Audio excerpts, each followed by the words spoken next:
Hey everyone. I'm so delighted. Welcome. It's Naomi Wolf with Daily Cloud. I'm so delighted and honored to be joined again by Charlotte Walker, a beloved and valued advisor to Daily Cloud, distinguished venture capitalist and entrepreneur, and a much cherished advisor to many startups and small businesses over the course of her career. So welcome again, Charlotte Walker. Naomi, thank you very much. It's nice to be here. Well, we're so glad to have you back. The last time you wrote your last two pieces for Daily Cloud, they were about the CARES Act, and they got really a very engaged response because you were illuminating things that most people really don't know about the CARES Act, especially in terms of how they affected small businesses. So do you just want to reprise what your argument was so far, what you found in the pieces and the video that you did to bring people up to date? Well, this could be a very long conversation, but I think the major key points and the things that I was most concerned about with CARES was that right from the get-go, there wasn't enough funding to address what I saw as a long-term crisis in small business and small business formation. So what I saw was a very outsized budget for big businesses that and a very small budget for small business, which is essentially 50% of our economy. Right. And also that was a big deal. You also point out that small businesses drive innovation in our economy as well. Yeah, and this is the thing that was really hard to see in the CARES Act is a complete lack of recognition that, you know, this is a very vibrant economy. It employs 50% of our workforce. It is responsible for 2/3 of net new job growth. So if you want a growing economy, you really need to put the fuel to the fire in small business. You have to create a supportive environment for them. And in addition, it drives innovation. There's significantly more patents are awarded to small businesses than they are to large corporations per capita, per employee. Wow. So that means that a whole engine of our economy is really being pressurized, so to speak, and disadvantaged against big corporations that don't produce the same economic results or welfare for, all of our economy. So in your last piece, you pointed out that there were going to be hurdles to people getting these loans that have been so much in the news and so ballyhoo, these small business loans to help these businesses that are really being stressed and sometimes crushed from the pandemic. And I think your piece was prescient because your piece came out like 2 weeks ago, and the news has now been full of people not able to get their small business loans, right? Right. Yeah. So, and understandably so. If you're a big business with the current conditions of the CARES Act, you can talk directly to the Federal Reserve and the administration and be funded the next day. Oh my God. With small business, the way the act was structured, you had to go through the Small Business Administration. You had to wait for the Treasury guidelines on these loans to the SBA. So your bank had to approve it, then the SBA had to approve it. And in the meanwhile, the guidelines from Treasury were constantly evolving. They didn't actually stay still until a week after the loan facilities opened up for small business. And that was a week after the CARES Act was actually enacted. It's really shocking. And so many businesses have had to close their doors or lay people off just in those 2 weeks. So now let's get to your incredible update, which was, it's going to be published on Daily Cloud. It's absolutely mind-blowing. You took a look at new provisions that are being pushed forward, as well as a movement by the Federal Reserve. Tell us what you found for your new update. Okay, well, I think the under-researched and more invisible parts of the CARES Act were the tax consequences or tax giveaways that were in that. That's one thing. and not very well reported on by the press. There's I been haven't some. read any of the things that you discovered by looking at the CARES Act. I mean, first, let me take a step back, and you broke out who's actually getting the money, and there were some real shockers there. You found that big business was getting more than twice as much as small business, and you also found that healthcare and testing were getting a tiny, insignificant amount. Speak to the numbers that you found.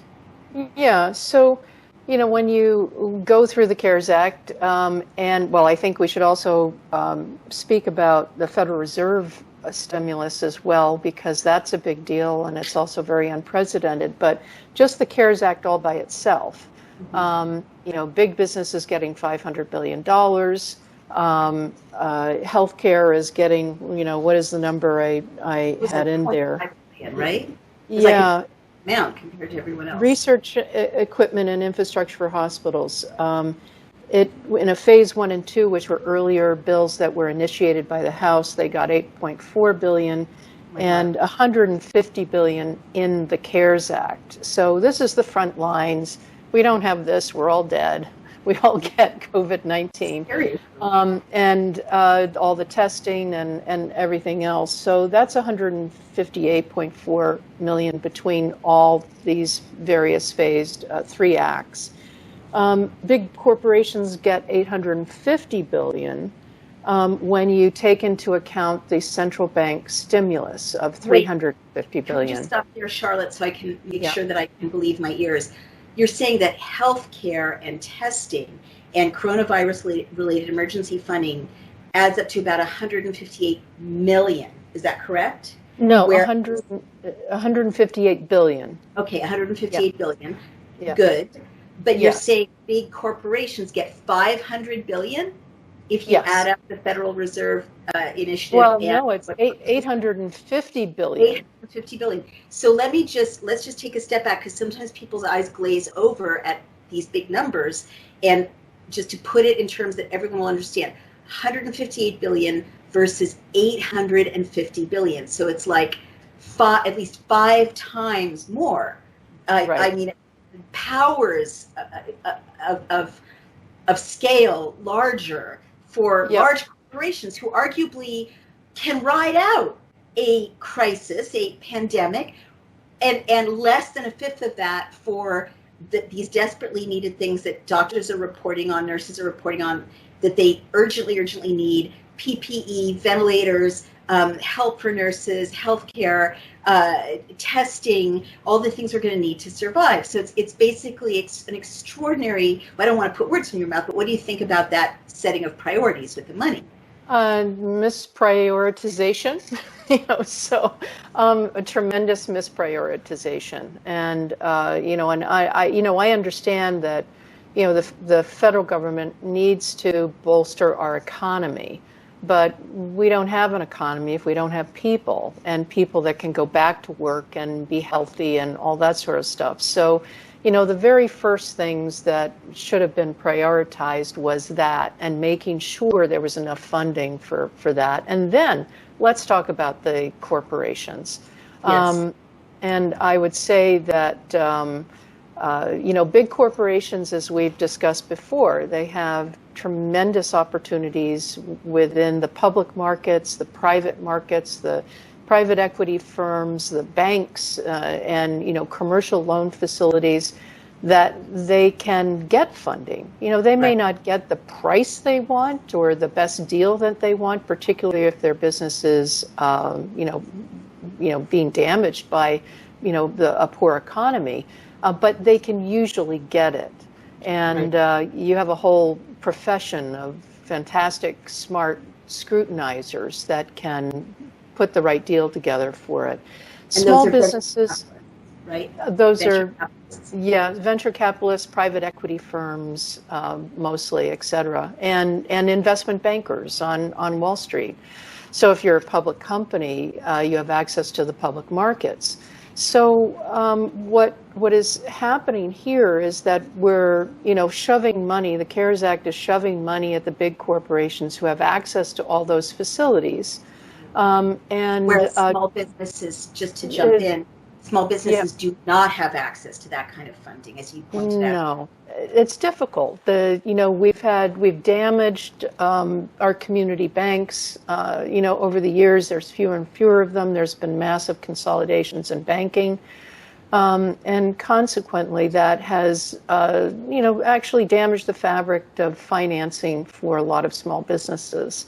And our Small Business Administration, who is underfunded, if you look at their budget versus everybody else's, they're the smallest funding by a factor of almost 10, an order of magnitude of all of the agencies. And this is an organization that's supposed to be providing support for 50% of our economy. I mean, it's just absolutely crazy when you think about it. And that's the point you made so well in your first essay about this. So another eye-opening point you made in this third update is that 2 weeks after the kind of launch of the much ballyhooed government making loans to small businesses program, the money ran out. And that only 5% of small businesses got that money. Is that correct?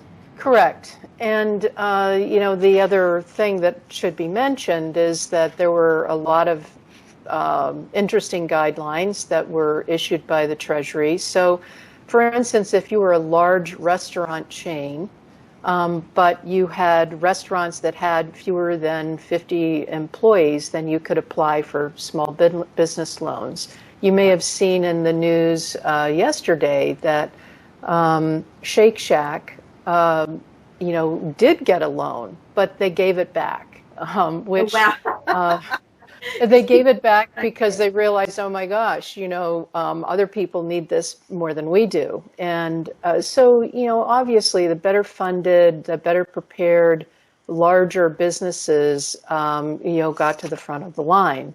And they have banking relationships, so it was easier for them. Smaller businesses, most of which small businesses are, 90% of them have less than 50 employees, are going to have a harder time, getting in the queue. Did you say too that the people who were identified by the CARES Act as small businesses and therefore eligible for this great money that our taxpayers are providing could include businesses with up to 10,000 employees and millions of dollars in revenue? No, that's part of the Fed's Main Street lending program. For the CARES Act, and specifically for small business, it's 500 or fewer employees. That's what's considered. Businesses, right? Some of them are pretty big. Yes, I mean I can think of companies with 30 to 40 people in them that are generating under $10 million a year. So if you've got 500, you're probably a $50 to $100 million company, depending on what kind of industry you're in. Right. So what the wording of the CARES Act does is it cleverly casts such a wide net to give money to people who really aren't the mom and pop shops that are really going to, have to close their doors if they don't get funding. That's true. The lower you are in the totem pole in terms of the longevity of your business, the number of employees that you have, the the consistency of your cash flow and all that sort of thing, the harder it is for you to get funded. And that's a very large part of the fabric of many small businesses. So let's turn now to the other. I mean, when I say my head explodes, like you're teaching me things in this essay that I literally haven't seen on the front page of the Wall Street Journal, the front page of the New York Times. Like, this is such big news.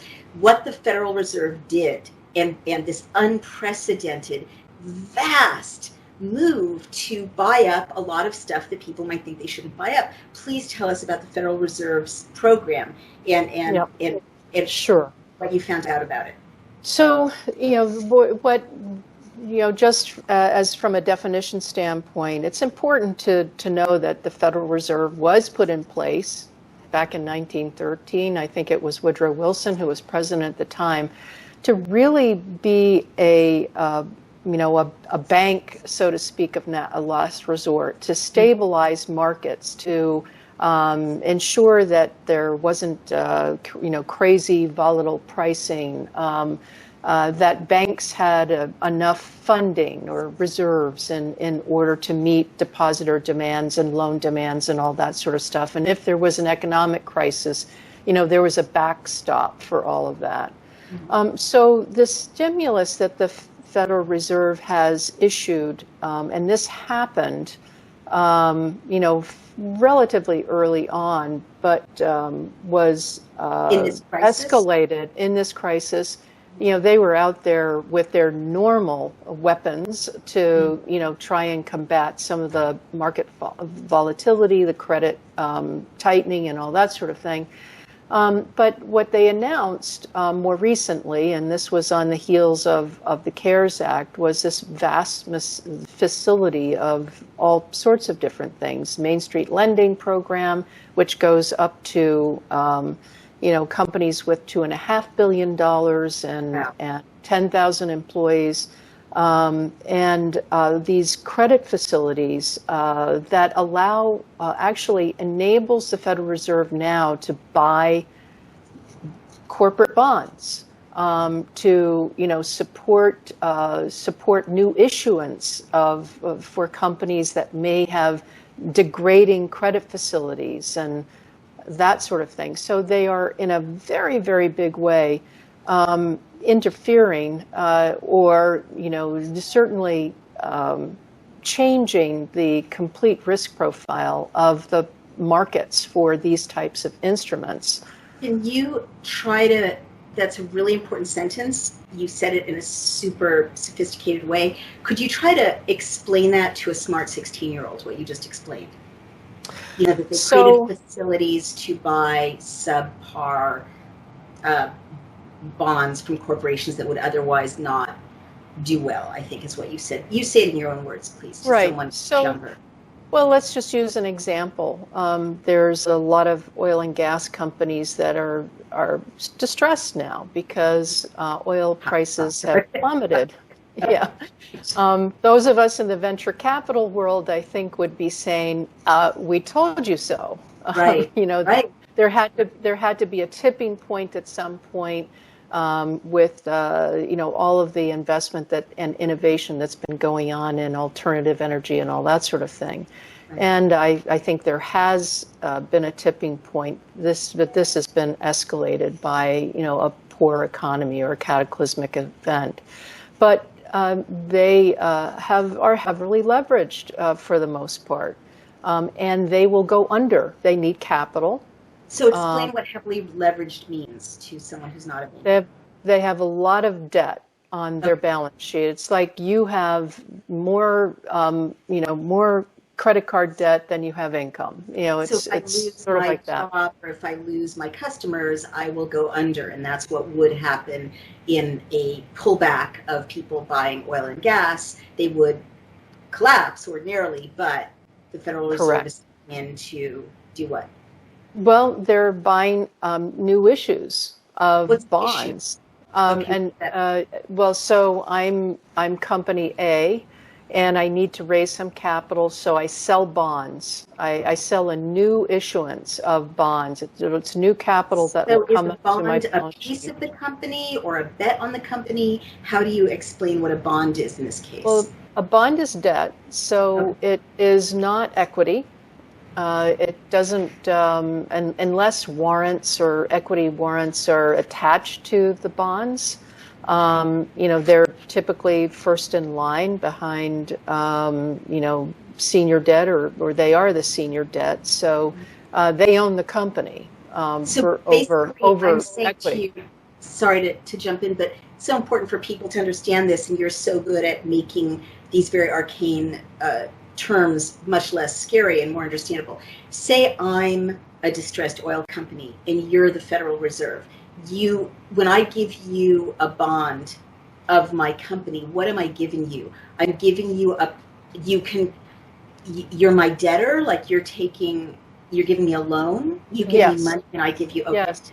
Yeah, Gotcha. The Fed is giving the money, and the company is giving the Fed a loan, a loan instrument. And what's wrong with that?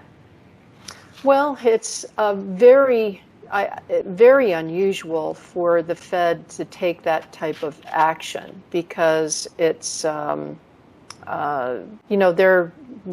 supposed to be maintaining markets, but they should be enabling banks or other firms to make sure there's enough liquidity in the market for those types of loans to happen. But they're basically writing a check themselves. Correct. So it is absolutely the definition of corporate welfare, right? Yeah. Oh, it is. I think what's incredible about the CARES Act, as well as the Federal Reserve's actions, is that it is an unprecedented level of corporate welfare. So it's really intervening right in the heart of capitalism. And in the case of the Federal Reserve, injecting Federal Reserve money into what would otherwise be maybe failing companies whose time has come, according to classical capitalism, right? The world is moving on, and saying, no, we're going to prop you up with this money. So if it's a loan, why is that bad? I mean, it sounds like a bad idea, but what's the downside? It does seem like a reprise of 2008, I have to say. Is that correct? Yes. Well, I think actually purchasing new issuances of bonds, I don't think that happened during 2008. I think about bad debt, buying up bad debt, or buying up companies that are leveraged. Certainly the Federal Reserve did purchase, bad debt from banks during 2008, you could say this is the same thing, but now it's moved into other industries or all industries for that matter. So the banks, it's a little different because they are responsible for money flow throughout the economy. You get your loans from banks, you deposit your money in banks, you get your, so if the bank is holding on to something that's going to, it potentially can collapse the bank, and it collapses the money system, and all of us, are, destroyed financially. But in the case of an oil company or, some other company that is not tied into that web of money supply, it's a completely different thing. It's the Federal Reserve playing capitalist and playing capitalist God. I mean, it sounds like the Federal Reserve is saying, "You will live, and we'll let you die." That's right. This is sort of a pick and choose, and who is the Federal Reserve to make those decisions? It's usually left to the public markets, as I've said before, that have thousands and thousands of really smart scrutinizers. And they know a good deal when they see one. So there's no question that, this is taking a very, very tried and true method in public markets and private markets of weeding the wheat from the chaff away from those markets. And putting them in the hands of the federal government and the Federal Reserve. And the Federal Reserve, which isn't exactly the federal government, right? That's correct. It's not transparent. It's not under the oversight of Congress, correct? They report to Congress, and the Board of Governors must report to Congress. However, they're a very opaque organization, and they are supposed to be not at all concerned with politics or partisanship. They must be independent. Their actions should be independent. And there's many times our economy couldn't function without the Federal Reserve. Right. In many ways. To kind of bring it down to kind of where the rubber hits the road for a lot of people. I, as a small business owner, can't call my friend at the Federal Reserve. I can't reach them and say, include me as someone you're injecting, all this capital into, right? And there's no scrutiny, right? You've been researching this, but I don't think you have a list of the corporations that the Federal Reserve is giving money to or not, or buying bonds from or not. Nor the SBA, for that matter, the Small Business Administration. I don't think we'll ever get a list. We should, frankly, right. For taxpayer money that is being, used in this act. We should absolutely be getting complete transparency. Absolutely, I totally agree. So this brings up my next question: whose money is the vast sum that the Federal Reserve is using to buy subprime bonds? Whose money is it? Well, this is a very good question. As you know, the U.S. Treasury is responsible for printing money. The Federal Reserve, however, creates liquidity in the market by increasing and conversely tightening liquidity in the market by tightening money supply or the flow of money, or increasing money supply. And money supply is essentially a very formulaic. It's how much reserves banks have on their balance sheets, therefore how much money can they lend, that sort of thing. But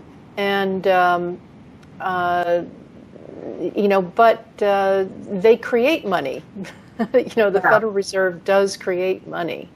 And that is, their primary function is to control the money supply. What a story. So basically, in a crisis in which thousands of small businesses can't get loans from a much ballyhooed loan program, in steps the Federal Reserve to take basically not imaginary but self-generated liquidity and inject it into giant corporations that would otherwise die a natural death. Right. That's much what and some of us would say should be dying a natural death. Exactly. But what's the number of the Federal Reserve program? It's 2.3 million to a trillion. Wow. It's a big number. Vast. Hang on a second here. So when you add up, the funding that the Federal Reserve is adding to this whole thing, 2.3 trillion. That's their package that was announced on April 9th. Vast. Yeah. So when what's interesting is that because of these new facilities that they've put into action with respect to... What's a facility in this case? What do you mean by facility? This is just a mechanism for them to loan money or buy securities and that sort of thing. And, they put it into action, and the Congress doesn't have to know anything about it. They'll have to report about it and that sort of thing. But, I think what ends up being more interesting about this, that with the funding coming from Congress through CARES, and then the new program that the Federal Reserve has put in place, the 2.3 times, what big business is getting is more like $1.5 trillion, or closer to $1.5 trillion in terms of total support versus everybody else. And that's what really strikes me as completely out of balance. So basically, yeah. Go ahead. So, and that's the largest beneficiary of aid by a factor of more than 2 times. So this is huge. So someone watching this, I'm not putting these words in your mouth, I'm just saying what it sounds like to someone watching, could say, in this crisis, and of course Naomi Klein wrote the book about disaster capitalism, right? In this crisis, a number of interests have stepped in to create an economic program, basically, through a variety of mechanisms, the outcome of which is that big corporations get help on an order of magnitude of more than 200% more than small businesses, which are dying by the hundreds, if not thousands. Well, 50%, almost 50% have closed their doors already. Some portion of those may reopen after all of this, but clearly many won't. Yeah. so this has been hugely informative. Now, last question before we leave the Federal Reserve. So the Federal Reserve has bought up all this not great debt, like not good bets on their debt from companies that would otherwise maybe collapse. And you also made a really good point that the Federal Reserve can buy up this subprime debt as long as it was marked prime at a certain point in the past, or marked acceptable, which sounds like very funny accounting to most normal people. But so what's the risk to everyone else of the Federal Reserve holding such bad bets? Like, what could happen? Well, they would have to print more money. So and creating more money supply, more money is, as most economists will probably tell you, inflationary. Right. So it diminishes the value of the dollar that you currently own. Right. And, and here we are already in this incredibly low interest rate environment. So you can't put a deposit in a bank and get paid more than, 0.5% or something like that. And what we're creating is a backdrop for future inflation. I understand. So basically that's the big deal. That's a big deal because that $1,200 stimulus check that, everyone's made such hay over managing to get to people is now going to be worth less, and people's savings are worth less. They'll have a harder time keeping up, with how much things will cost, partly as a result of this giant injection of trillions or over $1 trillion from the Federal Reserve to failing companies. All right. Terrible policy, it sounds like. Moving on to the last amazing points you made. You looked at the CARES Act and you found that some really interesting kind of fine print was buried there, as specifically funny things you could do with your tax return going back in time and ways that could benefit real estate developers. Do you want to speak to just those points that you found in the CARES Act? Yeah, so there actually has been some light reporting on this because there's been accusations that real estate developers in particular will benefit from these modifications. It's not just them; it's anybody that is renovating properties, dealing with properties, may have large capital programs and depreciation and all that sort of stuff. But there were 3 modifications. They were in section 2303, 2304, and 2307.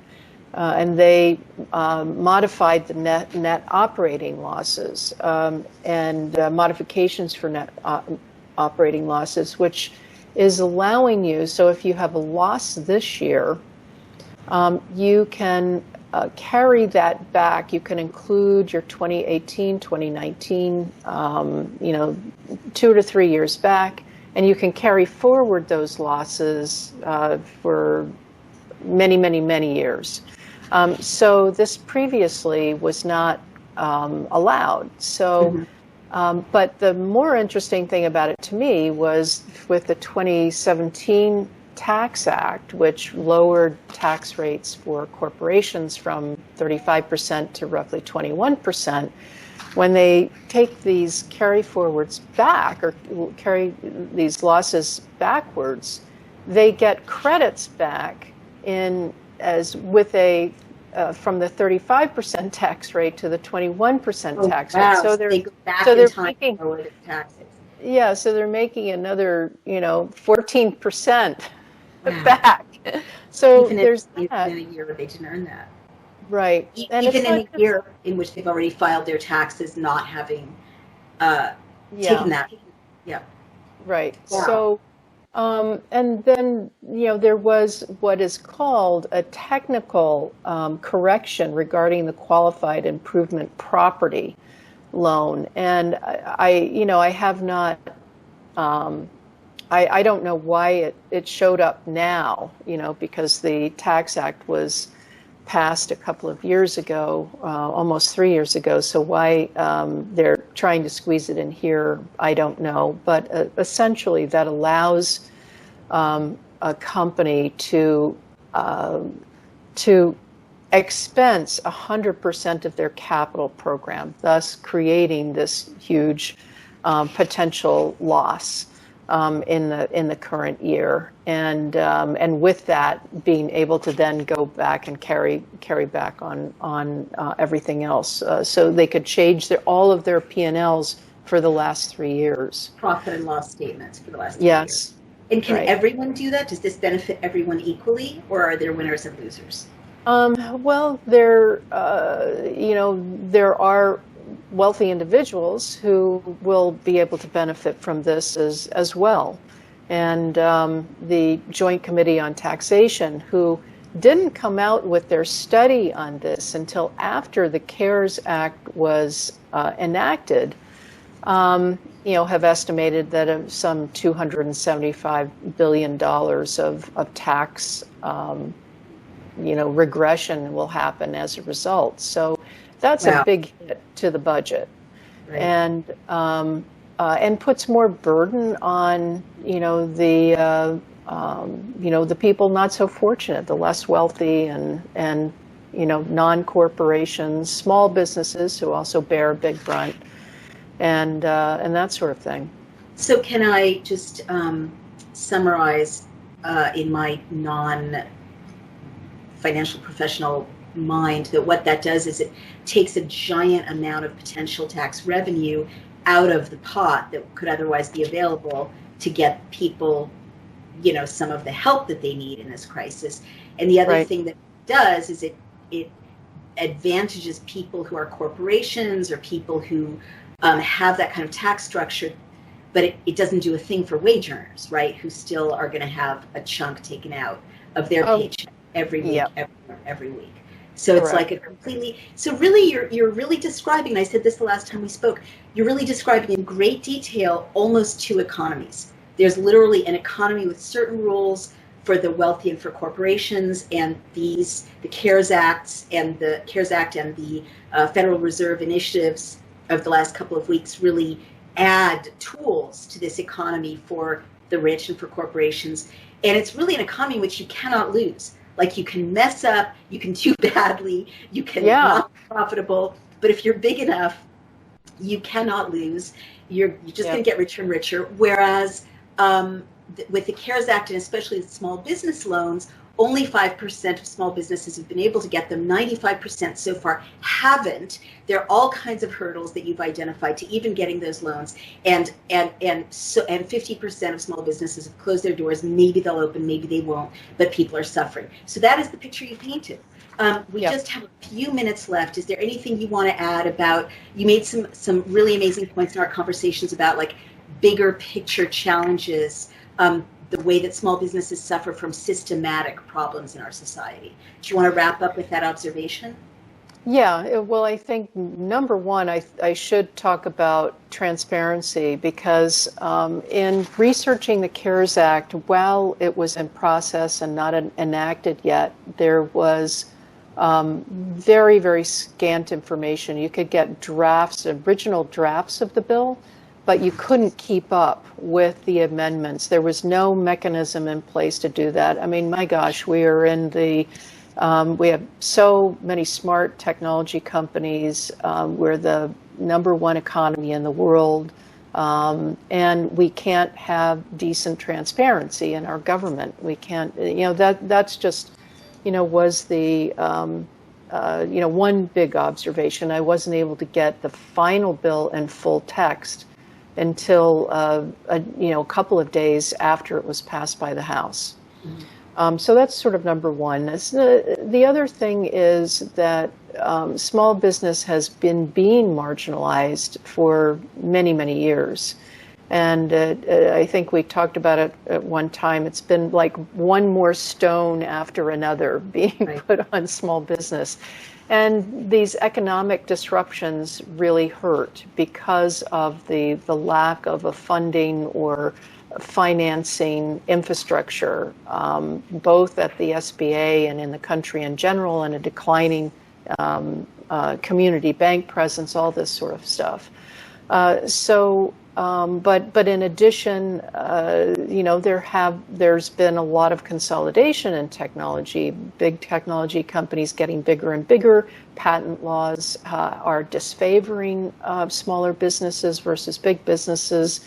A lot of reform really needs to be thought through here. As far as I'm concerned, we have an existential crisis in small business formation, which will have a very negative impact on our economy and economic growth in the years to come. If we don't address this right now, I'm sorry to say we have many other crises too, but I don't think you can ignore this one.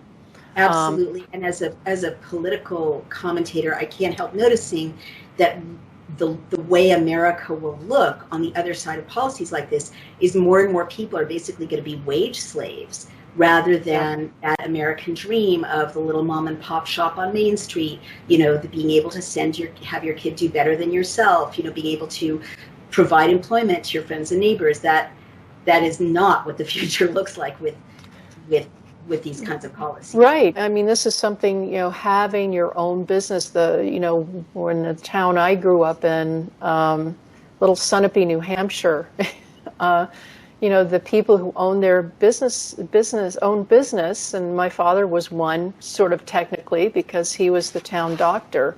The reality was that those were the leaders in the town. And they provided an example for everyone else there on how they could, grow and have their own business and all that sort of thing. And that's really hurting. I think, and making that dream and that image very unreachable to our current generation that's growing up. And I think it's going to be impacted as a result. And I just want to know, this raises so many deep concerns, but, small business owners, like the community that you described, they're also able to be more independent politically of the powers that be. They're not depending on, CVS or big pharma or, big oil or big agriculture for their livelihood. And so you get a more vibrant political culture, I believe, and a more diverse political culture, and more autonomy in a population, in a democracy, when people are able to create their own livelihood and be more independent of these huge nations of power.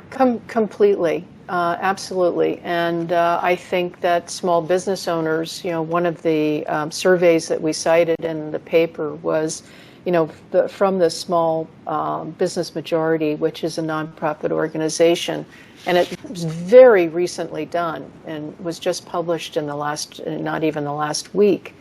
And small business owners care about all the obvious things. They say infrastructure hurts the lack of good infrastructure hurts their business. Rising healthcare costs, which are out of control, hurt their business. And their employees. Partisanship hurts their business because Congress can't agree on agree on anything, and they as a result, policy and things are grinding to a halt. Complications in tax code, that hurts their business. So the list goes on and on. They know they're getting stumped. And they're increasingly embittered by it. So this has been so incredibly fascinating and important. Do you have a call to action, or should we just direct people to read your essay and then, decide themselves what they think they should do about it?